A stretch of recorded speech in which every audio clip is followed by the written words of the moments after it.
Le billet d'humeur, Annette Lévy-Villard. Bonjour Annette. Bonjour Rudy. Alors vous m'avez entendu répéter sur cette antenne et ailleurs que l'histoire des femmes, c'est toujours 2 pas en avant, 1 pas en arrière. Ou que la marche vers l'égalité avance dans l'histoire de l'humanité malgré les retours en arrière.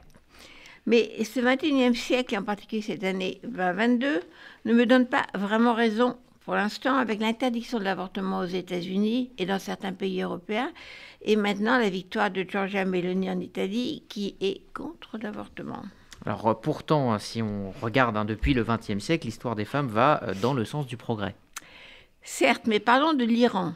Depuis 43 ans, les Iraniennes et Iraniens vivent sous la dictature islamique de vieux hommes religieux fanatiques, dont le premier geste à leur arrivée au pouvoir a été d'ordonner aux femmes de cacher leurs cheveux sous un voile et leur corps sous une longue tunique.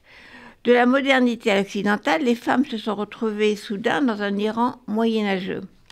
Ce voile que nos néo-féministes françaises imbéciles et autres militantes insoumises ou écolos trouvent cool dans nos facs et nos banlieues est aujourd'hui le premier symbole du contrôle absolu des hommes sur les femmes au nom de la religion. Il faut être ignare ou de mauvaise foi pour déclarer que porter un voile, c'est un symbole de liberté, que c'est leur liberté de choisir. Les Iraniennes n'ont cessé de refuser le voile.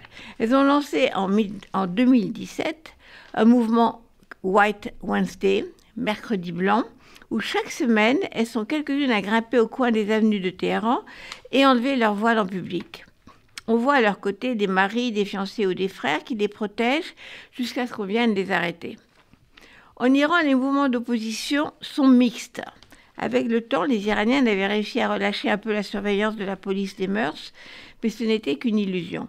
Le 13 septembre, une jeune femme d'origine kurde, Masha Amini, 22 ans, est arrêtée par la brigade des mœurs et tuée pour avoir, semble-t-il, pas assez caché ses cheveux qui dépassaient de son voile, battue à mort.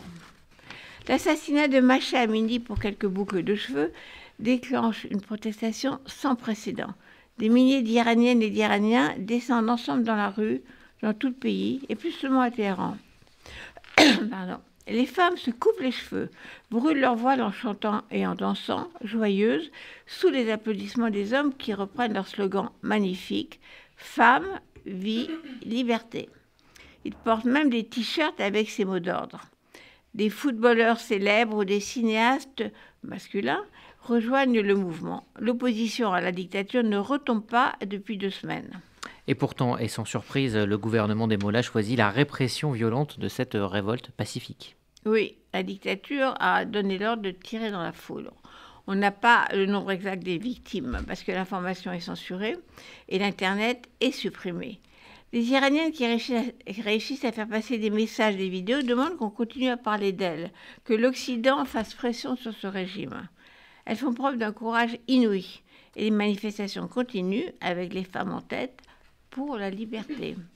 Leurs voisines afghanes, elles, viennent de replonger dans le Moyen-Âge, les talibans qui ont tout de suite enfermé les femmes quand ils sont revenus au pouvoir. Il s'agit de les exclure de toute vie publique, enfouies sous une burqa intégrale, interdites de circulation, de travail, d'école. Une prison géante.